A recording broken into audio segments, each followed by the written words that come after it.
আজকে বানাচ্ছি এমন একটা আচার যা স্বাস্থ্যের জন্য খুবই উপকার, যেটার গন্ধে ভাত খেতে ইচ্ছে করবে 2 প্লেটের বেশি। আজকের আয়োজন রসুনের আচার, একটু ঝাল, একটু টক আর মশলার এক মায়াবীর স্বাদ। একবার বানালে বারবার খেতে মন চাবে। চলুন শুরু করি রেসিপি। আমি রসুনের আচার বানানোর জন্য 1 কেজি রসুন ছুলে সুন্দর করে ধুয়ে ঝরা দিয়ে পরিষ্কারভাবে নিয়েছি। তারপরে সর্ষে বাটা, রসুন বাটা, আদা বাটা, তার সাথে তেঁতুলে বেশি ফালিয়ে রসটা নিতে হবে। তারপরে এখানে কালোজিরা, তারপরে কালোজিরার পর আলুর বরকা দিছি টেস্ট বাড়ানোর জন্য।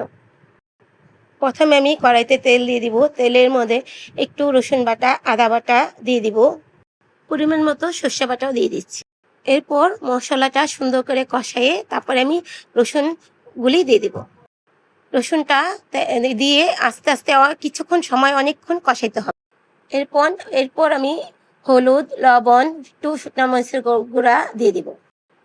এরপর আমি পরিমাণ মতো সামান্য একটু চিনি দিয়ে দিব। এরপর এটা আমি খুব ভালোভাবে কষানোর পর আমি তেঁতুলের কাঠটা দিয়ে দিব। এতে এর স্বাদ হবে দ্বিগুণ। ঘরের তৈরি আচারের মধ্যে একটা আলাদা মায়া আছে। এখানে শুধু মশলা আর উপকরণ থাকে নিজের হাতে বানানো ভালোবাসা। এর স্বাদ দ্বিগুণ বাড়ানোর জন্য আমি দিয়ে দিলাম কিছু কালোজিরা, যা স্বাস্থ্যের জন্য খুবই উপকারী। এরপর দিয়ে দিব আলুর বরকা।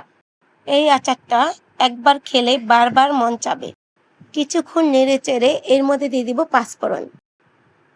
এরপর নামাবার আগে একটু বিট লবণ দিয়ে দেব। এরপর খুব ভালোভাবে মিশাবো।